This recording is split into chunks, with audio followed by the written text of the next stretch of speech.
paz, irmãos. Quero te convidar a abrir sua Bíblia em Lucas 15. Parabéns, tá? Pela casa nova. Glória a Deus por isso. Sempre para mim é uma grande alegria estar aqui. Eu acho que deve ter a gente acompanhando na internet, não tem? Ok. Então, para quem conhece um pouco do meu testemunho, que eu falo a respeito de um pastor que eu fui atrás para tirar a melhor amiga da igreja, e que 3 dias depois eu fui a um acampamento, tirar um monte de dúvida, e uma amiga falou assim, que eu fui tentar tirar da igreja, falou, vai lá e fala com o pastor. Eu falei, credo, falar com o pastor? Até porque 3 dias antes eu tinha ouvido esse pastor pregar, e o homem falava aqui, e eu respondia lá na minha cabeça, questionando tudo que ele falava, e o que eu questionava, ele respondia, foi o culto inteiro. Eu falei, alguém está me dedando para esse cara? Aí eu ouvi o cara falando, eu falava assim, das duas, uma, eu nunca tinha visto homem na vida, só sabia que o nome dele era pastor, e que isso me dava calafrio. Aí eu lembro que eu vi ele falar, e eu pensei, ou esse cara é vendedor, ou esse cara é advogado, pois o homem era vendedor e advogado. 3 dias depois eu fui para o acampamento, que a igreja na época estava organizando, e aí tirei um monte de dúvida com uma amiga que eu fui tentar salvar da igreja, até que ela falou isso, vai lá e fala com o pastor. Falei, credo, falar com o pastor? Aí eu prometi para mim, eu nunca vou falar nada de mim para esse homem. Cheguei lá, não sei o que aconteceu, que minha boca falou sozinha, e me entregou para o homem. E quando eu vi a ordinária da minha boca, falou assim, pastor, a sensação que eu tenho que nascer de novo, porque parece que eu não sei nada, parece que eu tenho que começar do zero. Aí eu vi que o olhinho dele brilhou. Falei, vai tentar me manipular, vai tentar fazer minha cabeça. Aí eu vi que o olhinho dele brilhou, falei assim, vou falar de novo. Falei, pastor, a sensação que eu tenho que começar do zero. E eu fui honesta. A sensação que eu tenho que nascer de novo, porque parece que eu não sei nada. Falei, agora ele vai me manipular. É tudo que eu preciso para nunca mais voltar. Ele virou para mim e falou, amém.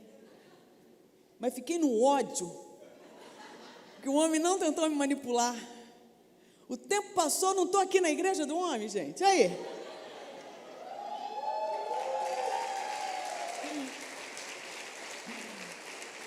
Glória a Deus.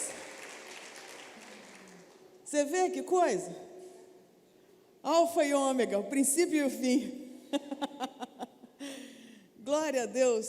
Então, para quem queria saber, eis o homem, para a glória de Deus. Esse é o pastor aí que eu tentei manipular, tentei fazer de tudo para não me evangelizar. No amém dele, fiquei instigada. Ali eu ouvi o evangelho, ali o Senhor me convenceu. Ali nasceu uma missionária, para a glória de Deus. E é com todo temor e tremor, então, que eu te convido a abrir sua Bíblia em Lucas 15. O capítulo de Lucas 15 começa dizendo que todos os publicanos e pecadores estavam se reunindo para ouvir Jesus. Então, você imagina um alvoroço. Jesus na área, fazendo milagres, sinais e maravilhas, a comunidade meio sem entender o que está acontecendo, tinha promessa para ser cumprida, que vinha lá desde Gênesis, certo? Moisés tinha relatado e veio rasgando até o final ali das Escrituras, é aquele silêncio de séculos, e lá pelas tantas nasce Jesus, e aí ele começa a sair por aí pregando sobre o reino de Deus. Sinais e maravilhas o acompanhavam. E os publicanos, os pecadores, os fariseus começaram a ficar de cara. O que está acontecendo? E numa dessas, todos os publicanos e pecadores estavam se reunindo para ouvi-lo. Tipo assim, qual é que é? O que está rolando? Certo? Versículo 2. Mas os fariseus e os mestres da lei o criticavam. Então não é que estava indo para ouvir, queremos saber o que esse homem tem a dizer. Não, nós já estamos no ódio, porque ele já está fazendo coisas que a gente não está entendendo. Então já vem, inclusive do mesmo jeito que eu fui à igreja a primeira vez. Aquele modelo de endemoniamento, está entendendo? Que ia ali na classe fina, mas com o coração trancado, cheio de ódio. Me lembra um pouco essa atitude. Então eu vou para arrumar defeito. Eu vou já na defensiva, eu já vou na resistência. Eu já vou sabendo que ali não é a resposta certa. Eu já vou sabendo que quem sabe das coisas sou eu. Então, essa foi a minha motivação. Eu acho que pode ter sido um pouco disso aqui, eu não sei. Parece que sim, parece que os caras já foram querendo saber. Nós vamos pegar esse cara em algum momento. Em algum momento a gente vai flagrar Jesus com a boca na botija. Com a boca na lei, a gente pega. Porque, aliás, a gente conhece a lei. Então, os fariseus, os mestres da lei, o criticavam. E criticavam dessa forma: este homem recebe pecadores e come com eles. Problema grave, né? Problema gravíssimo. Este homem recebe pecadores e come com eles. Então Jesus lhes contou esta parábola. Aí Jesus não facilita as coisas. Os caras sabem tudo de lei, aí Jesus vem com o quê? Com parábola. Qual de vocês que possuindo 100 ovelhas e perdendo uma, não deixa as 99 no campo e vai atrás da ovelha perdida até encontrá-la? E quando a encontra, coloca alegremente nos ombros e vai para sua casa. Ao chegar, reúne seus amigos e vizinhos e diz: alegrem-se comigo, pois encontrei minha ovelha perdida. Eu digo que da mesma forma haverá mais alegria no céu por um pecador que se arrepende do que por 99 justos que não precisam arrepender-se. Lapada, os caras não entenderam nada. Para você ver, né, como que Deus existe, quer ser conhecido, fala a linguagem do povo. Todo mundo aqui entenderia essa história aí de ovelha. Não é uma linguagem, não é uma figura que eles não entenderiam, mas que passa batido.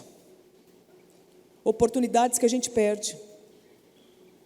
E o texto continua a partir do 8. Ou qual é a mulher que, possuindo 10 dracmas e perdendo uma delas, não acende uma candeia, varre a casa e procura atentamente até encontrá-la? Acho linda essa inclusão, porque falou de pastor que tem rebanho, falou de uma mulher dona de casa. Olha que lindo o olhar inclusivo do Senhor, tentando dialogar com toda a sociedade. Isso aqui é representatividade.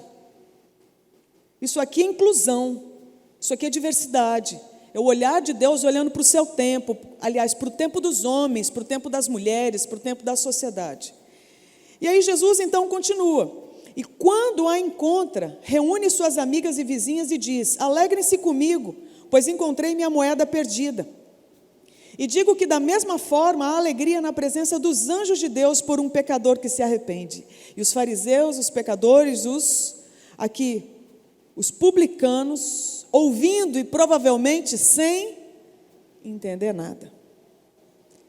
Aí Jesus chega no texto que a gente vai se debruçar, a partir do versículo 11. Jesus continuou, então o assunto já tinha sido o quê? Qual foi a primeira parábola? Qual que era o assunto? Ovelha. Então é Jesus falando de bicho. Aí agora, qual que é o segundo assunto? Uma moeda, Jesus falando de coisa. Vamos ver se agora pega no tranco, certo? Vamos ver se agora vai, vamos com fé. Aí agora Jesus continua. Um homem tinha 2 filhos.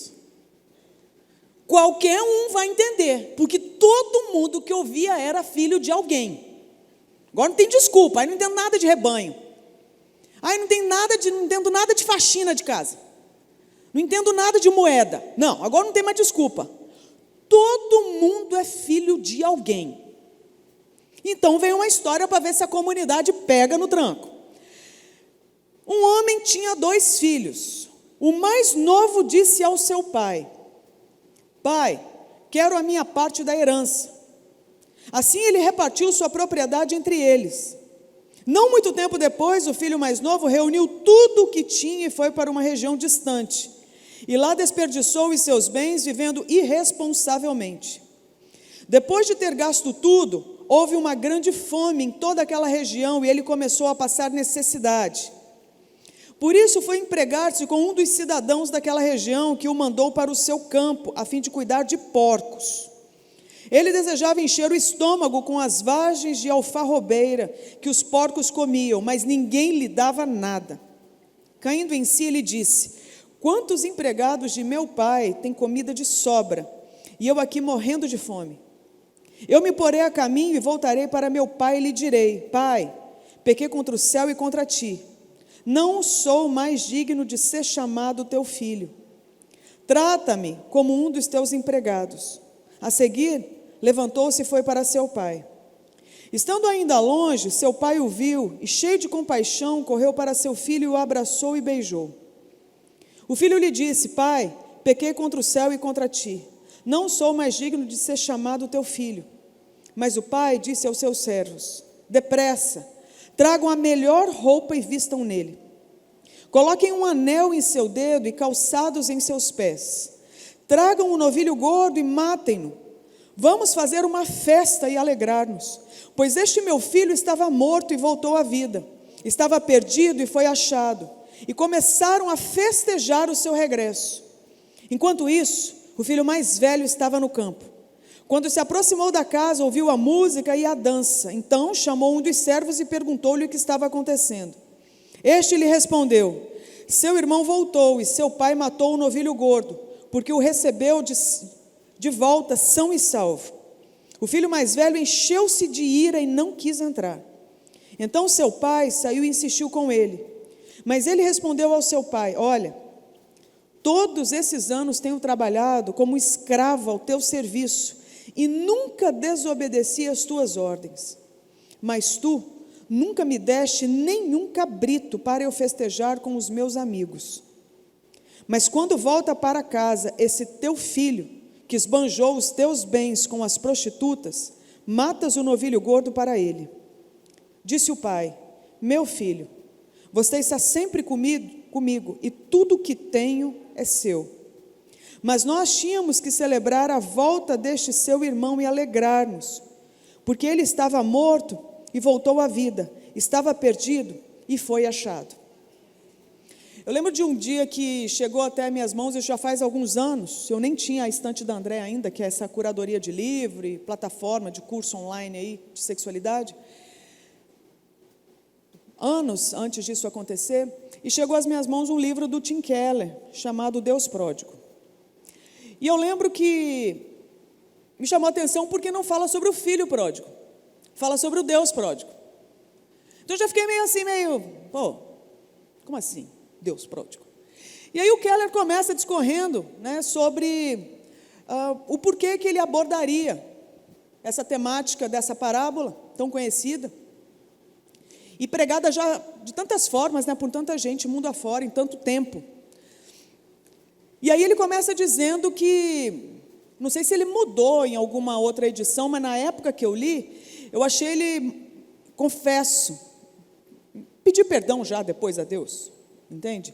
Mas quando eu comecei a ler, eu falei assim, nossa, que presunçoso, porque ele começou já dizendo assim, que basicamente ele ia escrever algo novo. Eu achei meio presunçoso, meio prepotente, mas continuei lendo, eu fiquei meio intrigada. Depois eu me arrependi do meu pecado, eu falei, o Keller está certíssimo, quem sou eu? Compreende? Baixei a bola, li, falei, o homem está certo com força. E aí ele explicou e ele deu um show, recomendo, inclusive, curiosamente, tenho esse livro na estante da Andréa, O Deus Pródigo. E aqui eu não tenho a menor pretensão de trazer nada de brilhante nem nada, somente uma reflexão nessa manhã, para depois o Haroldo aplicar da forma como quiser. E o que me chama muito a atenção nesse texto, e por isso eu fiz o resgate das parábolas anteriores, é que parece que as três parábolas, que inclusive é o Senhor Jesus que traz, as três parábolas falam sobre essa ideia de alguém ter perdido algo que era seu, fica triste com a perda, mas que não sossega até recuperar. E quando recupera, tem muita alegria. Basicamente essa é a história das três, não é? Tem um rebanho, uma se perde, o pastor não sossega, vai lá e recupera.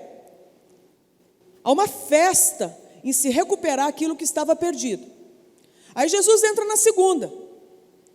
Era uma vez uma mulher, ela estava varrendo, ela tem 10 moedas, ela perde uma. Pô, ela tem 9. Pode ser consolada, ela tem 9 ainda. E parece que a proporção vai mudando, porque antes o cara tinha o quê? Era um 100 e perde uma, certo? Então, proporcionalmente, essa aqui perde mais, inclusive. Não é? Mas ela não se dá por satisfeita, ela vira a casa até ela encontrar a moedinha que era dela. E quando encontra, faz uma festa danada e chama as amigas. Vão tomar um café, afinal de contas, pô, achei minha moedinha perdida. Aí entra no terceiro assunto. Então a proporção ela vai diminuindo, né?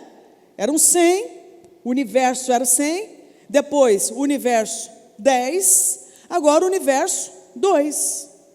Então é um pai com 2 filhos. Não é verdade? Então agora é 50%. A perda está ficando grande. E agora não é um bicho nem uma coisa. Agora é um filho. Então parece que o negócio vai ficando cada vez mais perto do coração de quem perde, vai ficando mais sofrido. É ou não é? Pô, ovelha. Pô, moeda. Agora filho. Ovelha da cria você tem mais. Moeda você trabalha, você tem mais. E filho? Se você perde um e você não tem mais. Então o negócio está ficando mais sofrido para quem perde. Então eu quero que você comece a ver o seguinte: qual é o recado que Jesus está tentando passar? Jesus, ele causou um alvoroço no seu tempo. A Bíblia fala que ele ensinava de uma forma diferente, não como os escribas e os fariseus. Ele ensinava como quem tinha autoridade. Jesus, ele deu um show interpretando a lei que ninguém conseguia interpretar do jeito que ele interpretava. Porque Jesus, para começar, ele é o verbo de Deus. João fala isso, João 1 fala isso. O Logos, o verbo de Deus, que estava com Deus no princípio e era Deus, e por meio dele tudo foi criado. Então, o próprio Deus, o Senhor Jesus, que veio aqui, para a terra, em carne e osso, 100% homem, 100% Deus, vai agora explicar o que está no coração do próprio Deus, e usa figuras para que a gente possa entender.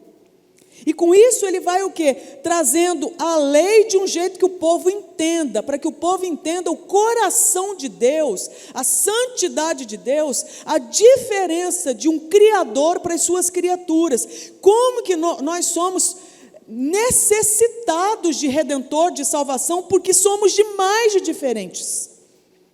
Demais de diferentes.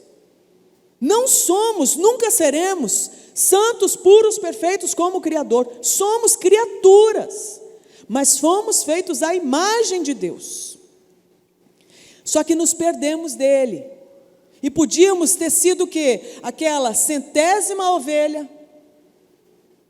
Perdeu, fica na tua, querida. Já era. O rebanho segue. O pastor pode ser consolado por outras. Foi varrida, entrou na fresta da casa, perdeu, agora você vai para o lixo, vai na enxurrada que passar aí pela sua casa. Mas aqui fala a respeito de um Deus que vem atrás do seu povo. Então Jesus está descortinando o coração de Deus. Então hoje nós vamos ser lembrados sobre o coração de Deus, o tipo de coração que Deus tem. E nessa história, começa então falando de um pai, não começa falando de um empresário, de um latifundiário. Não começa falando sobre um líder religioso, um tremendo de um teólogo. Começa falando de um pai que tem 2 filhos. E a história toda descreve o coração desses 2 filhos, em comparação ao coração do pai. O primeiro filho, não vou começar pelo mais velho, vou começar pelo mais novo. Ele recebe o título, quando você chega no capítulo 15, a partir do versículo 11, porque vai falar do filho pródigo, o filho perdido. Então o texto começa a colocar um holofote nesse menino. E esse menino, sem o menor pudor, chega para o pai e diz o seguinte: você sabe o que eu queria? Que você tivesse morto. Porque um filho, para pedir uma herança, pressupõe que o pai esteja morto. Então aqui começa Deus a falar sobre o nosso coração. O primeiro tipo de coração que a gente precisa lembrar aqui: o coração humano que não quer que Deus exista. O coração humano que não quer ter vínculo com Deus. O coração humano que quer que Deus esteja morto. O coração humano que não quer ter alguém para quem deva prestar conta. O coração humano que não quer ser dependente. O coração humano que não quer ter alguém superior a si, que não quer ter uma autoridade, que não quer ter um modelo, uma referência. O coração humano que quer autonomia. Eu é que sei os pensamentos que tenho a meu respeito, Pai.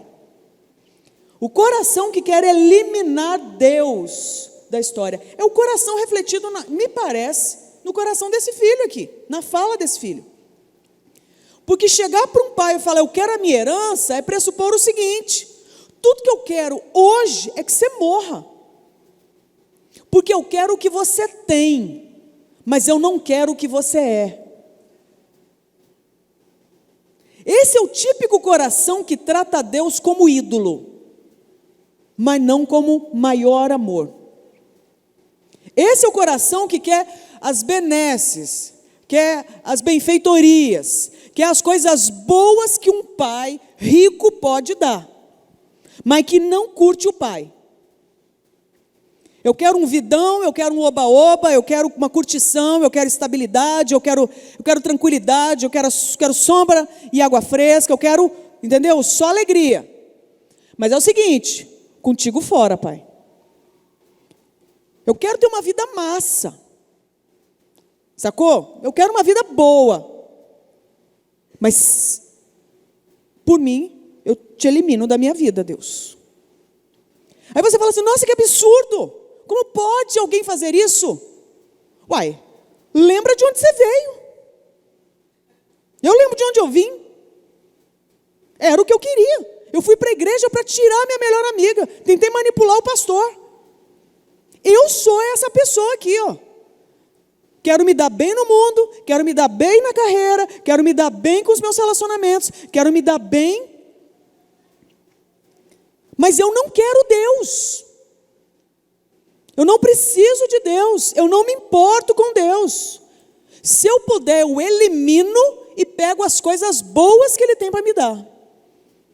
Isso aqui está falando sobre a gente.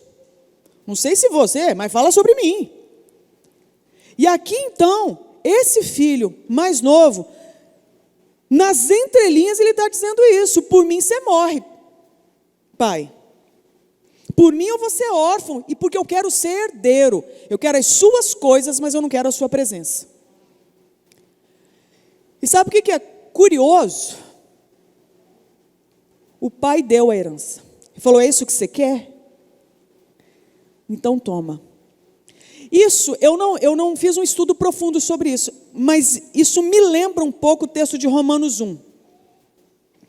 Aí você me corrija, pastor. Romanos 1 fala exatamente, vocês lembram do texto de Romanos 1? Paulo está ali descascando e lá pelas tantas ele fala assim: por isso Deus os entregou às suas paixões. Basicamente eu acho que é isso. Se eu pegasse o texto de lá e trouxesse para agora, eu acho que cabe. É quando é o seguinte, você está tão convicto que você é que sabe, eu estou tão convicta que eu é que sei o jeito que eu devo viver, eu estou tão certa que eu quero Deus fora, que Ele fala, é isso que você quer? Então toma. E Deus os entregou. E Deus então, voltando para a parábola ali, o pai entrega para o filho a parte que ele tem direito. O menino pega e o texto fala que não muito tempo depois, em outras palavras, o menino recebeu, pensa a confusão que deve ter sido, recebe a herança, aí você fala assim, não, agora ele vai ter temor no coração, ele vai se arrepender. Não muito tempo depois, o menino simplesmente vazou, picou a mula. Pegou as paradas e partiu, você feliz. E foi, e curtiu, e arrumou um monte de gente para curtir junto, porque nessa hora, você vai descobrir que não tem só você no mundo querendo trair Deus, não. Você vai arrumar uma comunidade. É ou não é? Galerão baixou lá, e parasitou as custas do trabalho do pai. Comeu a herança, torrou. E aquele menino, na hora de ir, ele deve ter falado assim, agora eu vou ser feliz, agora eu vou fazer do meu jeito. O que eu vejo de gente, de pai que chega para mim e fala assim, porque o sonho do meu filho hoje é fazer 18 anos. Porque ele está planejando, quando ele fizer 18 anos, ele vai pegar as coisas dele, ele vai pegar a estrada, e ele vai fazer tudo que ele quer.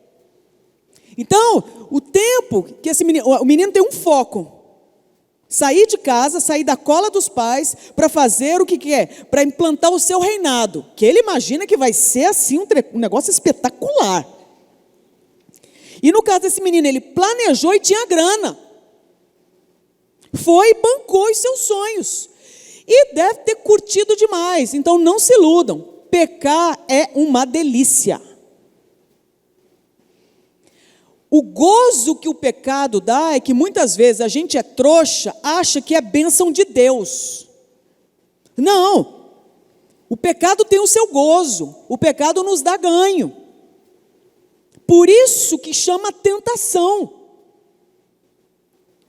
Porque não é você apresentar para você um troço que você detesta. Eu sempre brinco, é me apresentar toma aqui, André, uma porção de coentro. Não serei tentada. Não serei. Porém, outras coisas me tentariam. O coentro não. Então para mim não teria nenhuma luta em resistir. Está amarrado em nome de Jesus? Afasta-te. Não teria a menor resistência. Agora, na sede como eu estou, me oferecer água, aí mexe. Por quê? Porque eu tenho convicção de que aquilo ali pode me trazer algum ganho.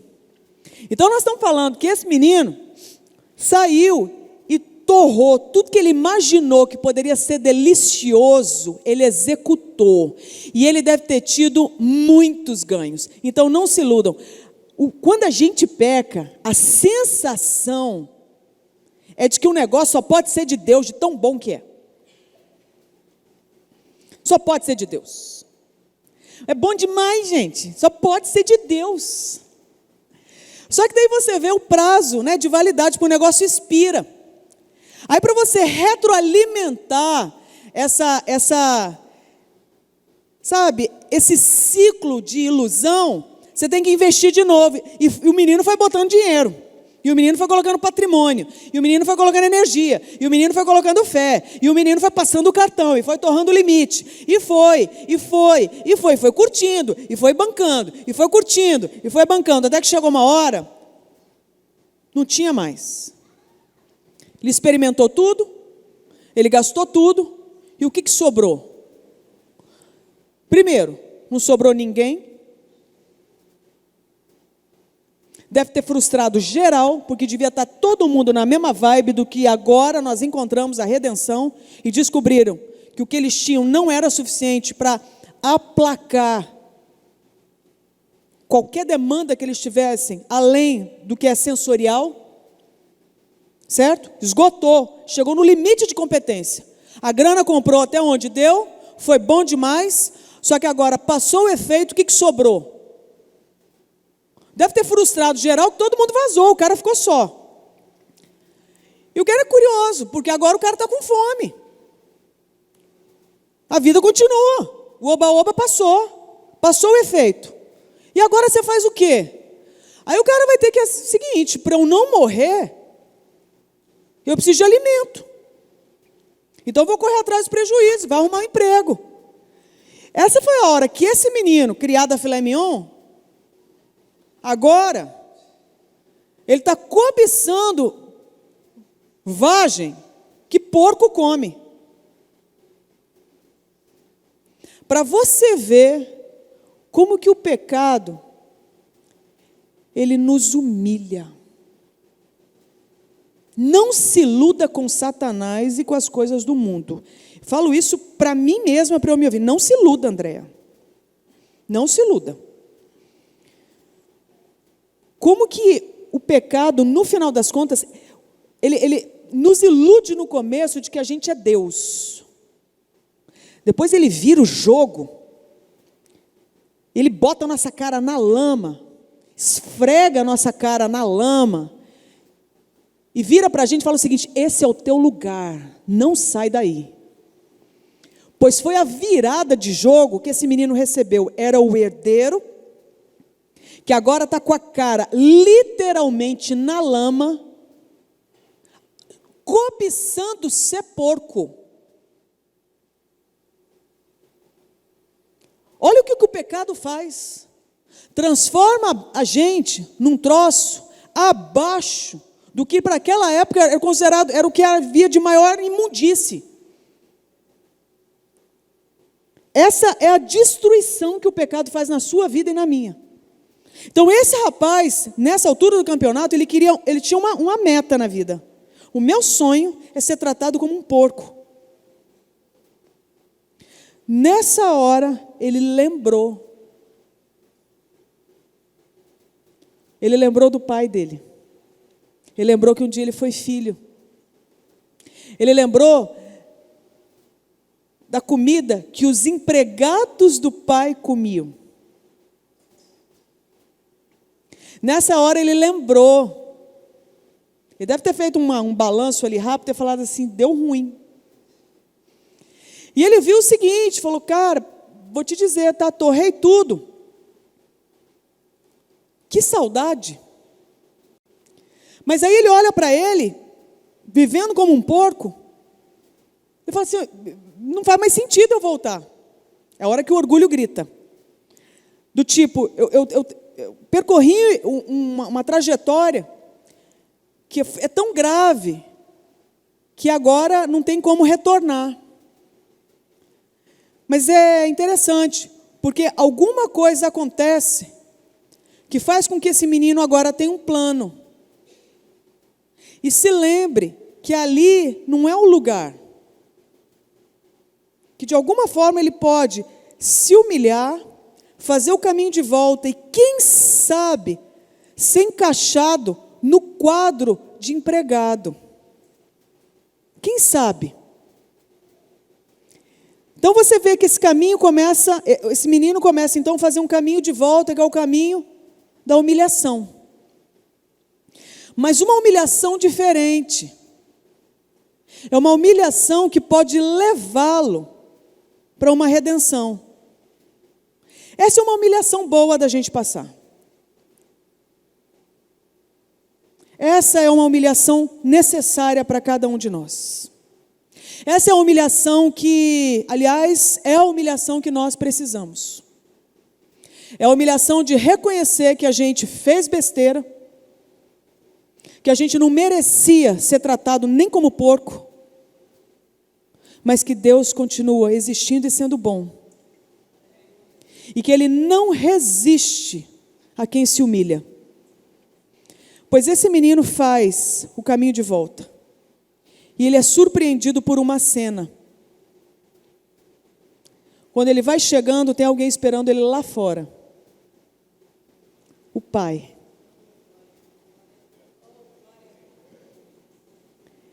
Isso me impressiona, não se fala quanto tempo esse menino demorou para voltar. O menino esqueceu do pai, mas o pai não esqueceu do filho. Aí a gente começa a entender por que Jesus coloca essa parábola, falando em sequência das outras. Primeira coisa que eu quero chamar a sua atenção: se você é filho, você é filho. O pai não estava atrás de empregado.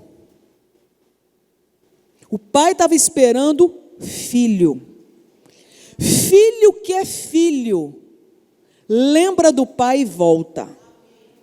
Se não voltar é porque nunca foi. Então eu quero que primeiro a gente receba isso com temor.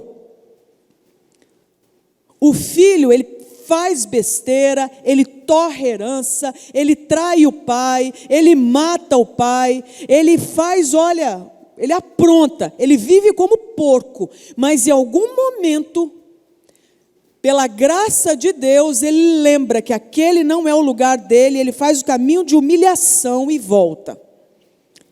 A boa notícia, o pai te espera. O pai te espera. E o pai estava lá na frente esperando, e na hora que viu, ele não aguentou, a primeira coisa que ele falou: traz a melhor roupa. Gente, o cara estava fedendo a porco, provavelmente. O cara estava vivendo como um porco. O cara devia estar podre. O pai faz o seguinte: pega a melhor roupa que você tem aí. Então, em outras palavras, é colocar a roupa nova naquele filho que está cheio de trapo. O menino não deve ter entendido nada, porque na cabeça do filho ele não merece, e não merece. Essa é uma boa consciência que a gente deve ter. Eu não mereço, verdade, nem você nem eu. Eu merecia ir para o inferno. Aprove a Deus, foi do agrado de Deus me dar uma nova veste, me chamar de filha. Eu que era inimiga dele. Então é maravilhoso. Então traz uma roupa nova. Isso, eu vou te dizer, eu acho que essa roupa nova para esse menino, estou aqui inferindo cá com os meus botões, deve ter doído nele. Porque é você, imagino eu, tirar aquele trapo e colocar uma nova. Deve ter doído, porque aquele menino deve ter falado assim: eu não sou digno. Eu não mereço. Por isso que a Bíblia fala que o amor de Deus nos constrange. É um constrangimento. Ele está vendo a minha nudez, ele está vendo a minha sujeira, ele sabe que eu não estou voltando com a mala que eu levei de dinheiro, ele viu que eu não estou trazendo de volta. Eu estou vendendo a porco. Eu não tenho como enganar esse homem me trata desse jeito. É humilhante isso, é constrangedor. E é curioso, porque o pai não fala assim: viu, arranca que eu quero ver o tamanho do estrago. Não, vamos cobrir a humilhação desse menino com o que há de melhor. E a roupa, gente, roupa é o seguinte, roupa não é uma mochila. Minha bolsa está lá, eu não posso esquecer de levá-la. Agora a roupa, eu subo, ela vem junto. Então o tempo inteiro eu estou sendo lembrada daquilo que eu estou vestido. Então é te acompanhar, é te cobrir a sua nudez. Você já está vendo então o coração desse Deus. Então, é roupa, traz as sandálias. O caminhar desse menino tem que ser outro. O caminhar. Aí você vê mais para frente, eu lembro, quando esse negócio de caminhar, você vê lá na frente, Efésios 6, a preparação, calçar as sandálias do evangelho da paz. Paz. O pai está propondo paz para esse menino. Chega de guerra, é paz. E para ter paz tem que ter o príncipe da paz. Não tem jeito, não tem como haver paz no meu coração se Cristo não estiver reinando na minha vida. Ele é o príncipe da paz. Ele é a paz de Deus. Paz estabelecida por Deus, entre Deus e os homens. Por quê? Porque estávamos em guerra. É o relato desse rapaz. Esse rapaz estava em guerra com o seu pai. Aí você vê então o pai fazendo esse movimento de reconciliação. Um anel. É da família. Esse menino tem que ser lembrado da aliança que nós temos. Aliança que nós temos. Então você vê que esse pai está propondo uma reconciliação integral. Eu te pergunto, por mérito do rapaz, o que o rapaz fez para merecer? Nada, é porque o pai é bom. E o menino entra. Então esse é o primeiro tipo de coração. O coração que quis matar Deus, o coração que matou Deus, pelo menos para aquele que não ama a Deus, matou. O coração que acreditou que viveria melhor sem Deus, o coração que testou viver melhor sem Deus, experimentou ganhos, mas também experimentou o quê? As perdas, porque afinal de contas, o homem foi feito para Deus e para a glória de Deus. E a misericórdia de Deus foi esse menino ter tido a oportunidade de chegar a essa conclusão. Porque muitos nem têm. Esse rapaz teve chance de se arrepender e fazer o caminho de volta. Muitos não têm. Isso é graça. E ele volta, encontra o pai e agora ele é inserido para dentro de casa. Vem agora os outros 50% da história. Na hora que está rolando uma festa, matou um novilho gordo, churrascada, churrasco.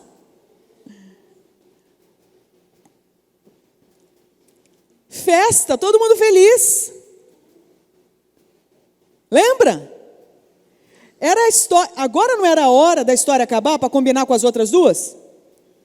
Nas outras duas, o pastor achou a ovelha perdida, festa, todo mundo festejando.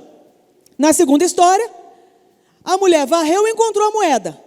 Chamou as amigas para um café, vamos celebrar. A história tinha que acabar aqui. Mas não, Jesus complica, né? Jesus agora vai contar mais história. O que vem agora? A história continua. Na hora que era para acabar a história, todo mundo feliz, quem que aparece? O irmão mais velho. E o irmão mais velho ouve a música de longe. Quando ouve a música de longe, é interessante porque a Bíblia revela o que surgiu no coração do rapaz. O que surgiu? 3 palavrinhas. Ira. Aliás, 3 letras. Ira. A ira é tanta que foi ira. Ira com força, tá entendendo? Ira. O irmão mais velho ficou irado e me chama a atenção o jeito que ele fala. Ele se refere a esse que voltou, não como meu irmão, mas ele se refere como esse teu filho.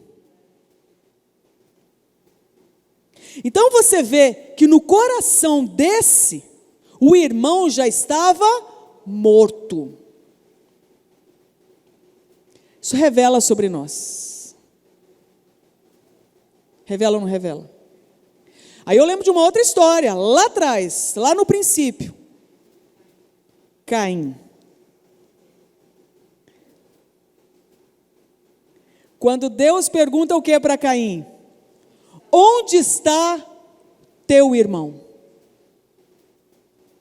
Essa é uma pergunta que a gente deveria estar se fazendo. Onde está teu irmão? Onde estão os teus irmãos? E a gente está vivendo um tempo onde a gente se esquece dos irmãos. Onde tudo que a gente não quer é o tal do irmão. Tanto é que a gente não quer estar com os irmãos. A pandemia revelou muito isso. Que bênção, não tem mais culto presencial. Que bênção, eu não tenho mais que congregar e tolerar aquele monte de mala. Que bênção, eu faço parte agora do movimento dos desigrejados. Que bênção, eu agora me autopastoreio. Que bom, porque agora eu me autodiscipulo. Que bom, porque agora eu me autodisciplino. Que bom, porque deixa eu te falar, isso é uma aberração.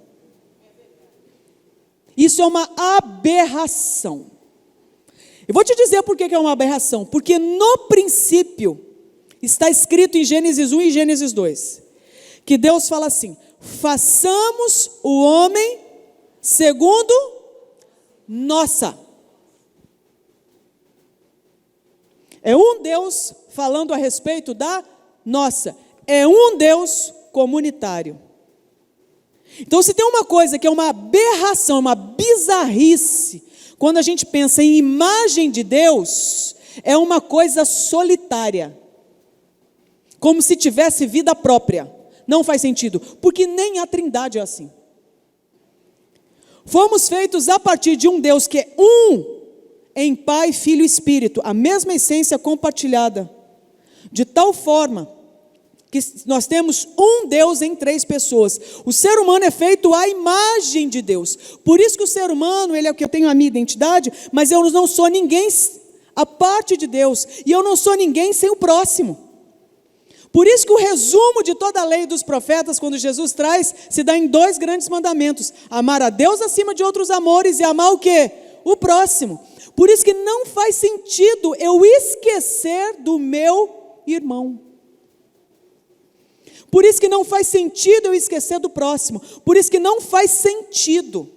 Não faz o menor sentido. E aqui a gente experimenta esse movimento de um coração que mata o irmão. Mata o irmão, e detalhe, mata o irmão porque é o seguinte: se ele voltou, o que sobrou, eu vou ter que dividir com esse infeliz. Porque era para ser tudo meu. Aí você fala: nossa, ele ama muito o pai, né? Não, ele não ama o pai. Ele não ama o pai. Ele ama as coisas do pai. O que você descobre? Que o primeiro trata o pai como um ídolo. E o segundo também. Aí você fala: nossa, bom é o rapaz que ficou. Ah, é? O que você descobre? Que os dois são idólatras do mesmo jeito, só que cada um expressa a sua idolatria do jeito que convém. Um dando pinta de que é um bonachão, e o outro fazendo tipo que é bom moço. Aqui a gente chega nos religiosos. Ai, que delícia, está falando da gente. Pessoal bom, domingo de manhã na igreja, missionária, engajada. Hã? Oh, elite, não é? Cresceu na igreja, tem todo tipo de Bíblia lá em casa, vendo livro de teologia, do que é de melhor. Tem o curso na internet, olha que sucesso, testemunho legal de contar. Pô, fui para a igreja, era minha melhor amiga, agora estou aí na obra de Deus. Que bênção, que bênção. Aqui fala sobre o meu coração, talvez o seu. Quem acha que chegou lá? Quem acha que está de boa? E que agora é o seguinte: agora eu não preciso mais nem me importar com o que está no coração do meu pai. O que resta agora é curtir, porque eu mereço. Vamos comparar os dois. Tem diferença? Nenhuma. O que eu acho lindo? O pai sacou o coração do mais velho e viu que o menino estava no ódio. Foi ou não foi? O pai está lá na festa e vê que o filho mais velho não voltou, não entrou. Então a gente vê que a parábola de quem perde continua. Porque tem uma lista. O pai está esperando o quê? O pai tem 2 filhos, um entrou. O pai deve estar esperando o quê? E o outro, que está na obra? E o outro que está no ministério? O outro está lá na igreja. O outro está lá fazendo a viagem missionária. O outro está lá envolvido com a obra de Deus. Cadê ele? Está faltando ele. O pai olha e fala assim: não está. Onde é que está o outro? Está lá fora, ressentido, não quer entrar. Está lá resistindo, fazendo uma resistência. Certo? O que o pai faz? O pai vai atrás do outro filho perdido. Olha o coração do pai aí de novo. E agora o pai vai atrás do filho religioso, que está dentro do mesmo terreno. Talvez está dentro da igreja. Talvez está dentro da obra. Mas lá dentro está perdido fazendo a coisa certa. O que você descobre? Que eu posso estar afastada do pai, fazendo coisa errada e fazendo coisa certa. Por isso que avaliar uma pessoa só pelo comportamento não é suficiente, porque o parâmetro que Jesus usa, que é até um versículo que a Fúvia trouxe, é que Deus procura o quê? Bons trabalhadores, adoradores, não é ponto final, adoradores que o adore em espírito e em verdade. É outro rolê. Então, o que esse pai está procurando? Ele está procurando filhos que entendam o que de fato alegra o coração dele. Você vê que um não se alegrava com o fato de ser filho. Tanto é que ele vaza, volta, o pai se alegra. Porque o que o pai quer é ter os seus filhos com ele. Aí você vê que o mais velho ficou. Mas o mais velho ficou indignado. E ficou indignado porque não entendeu o coração do pai. E o menino é honesto ali, pelo menos, e fala: cara, eu estou aqui trabalhando para você como um escravo. Você nunca me deu um cabrito para fazer um churrasco com os meus amigos. E o pai responde. E aí, tanto é que o menino fala: agora vem esse teu filho, que aprontou com você. E você vem com essa gracinha. Essa palhaçada, isso é injusto, Deus. Isso é injusto. E o pai responde: meu filho. O pai continua tratando esse que ficou também como filho. Deixa eu te falar, qual que está mais fedendo a porco aqui? O primeiro ou o segundo, se não os dois? Porque o bom moço que ficou também não entendeu nada. Só que ele estava fazendo a linha de que eu estou por dentro, viu, do rolê.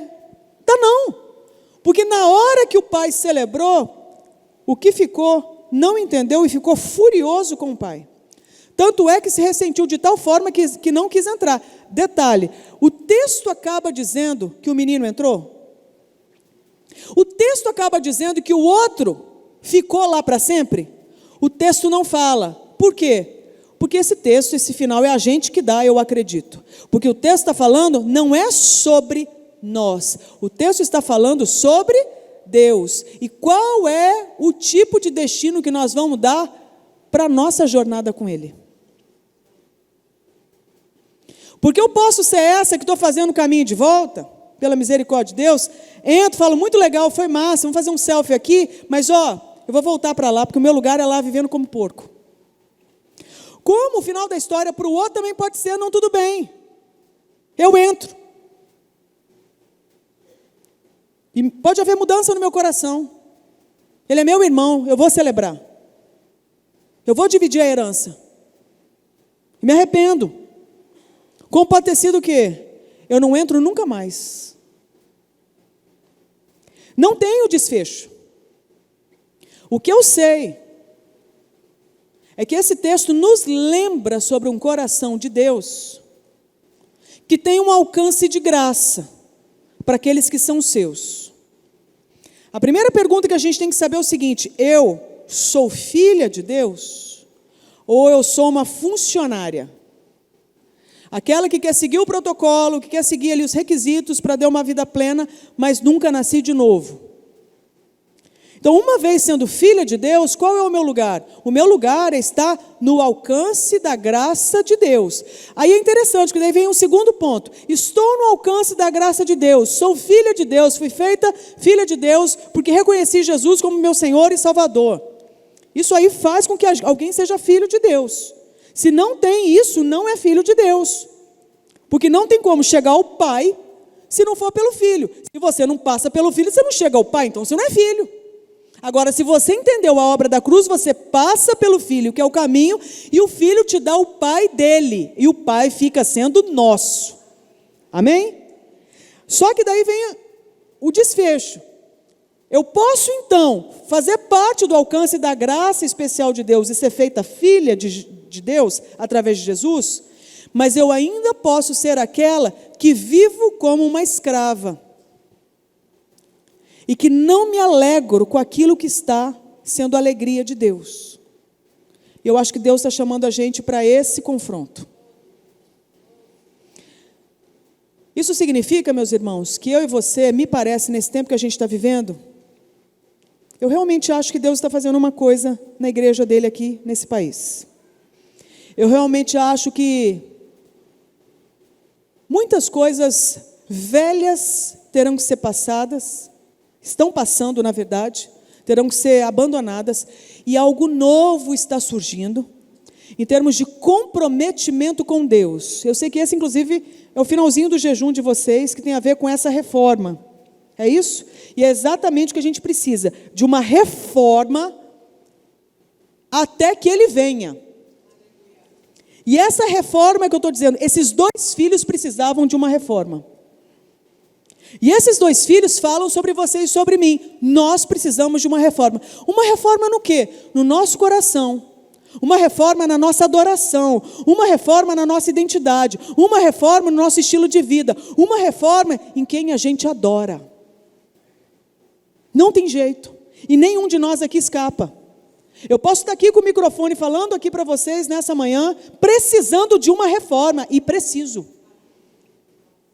Todos nós precisamos. Felizes os que se convencem disso. Então, o que eu quero fazer agora é te convidar, e eu chamo o Haroldo para orar sobre isso. Pode ser, Haroldo? Eu quero te convidar a avaliar que tipo de coração está sendo o nosso. Qual que é o nível de reforma que a gente precisa? Que seja uma de voltar. Deus, eu estava largado, querendo viver do meu jeito, eu estou querendo fazer o caminho de volta. Ou daquele que já está ali dentro, já está envolvido com as coisas de Deus, mas que precisa de uma poda. De uma poda, para vir algo novo, para continuar comprometido, para não esquecer. Presta atenção, para não esquecer que eu estou aqui envolvida na obra não é por causa da obra, é por causa do Pai. Que eu estou aqui não é para dar fruto, eu estou aqui é para amar Jesus acima de todos os outros amores, e por isso o fruto aparece. Que eu estou aqui, não é porque aqui eu vou ter o melhor banquete, não, isso pode acontecer, porque é a casa do meu Pai, mas eu estou voltando é por causa do Pai. Porque o meu lugar é perto dele. Então é voltar, não é porque da minha vida vai ser boa, não. Porque vida boa é estar com o Pai. Senão a gente cai no erro do filho mais velho. Fazer a coisa certa com o coração errado. Então não é nem fazer a coisa errada para longe do Pai, e nem estar perto do Pai por motivação errada, inclusive fazendo a coisa certa. Mas é o quê? Amar a presença do Pai. O nome disso é adoração. Esse é o nosso lugar. E eu acho que todos nós precisamos avaliar, pelo poder do Espírito, em que pé que a gente se encontra. Aí eu vou chamar o pastor, que é a pessoa que vai conseguir aplicar isso no nosso coração.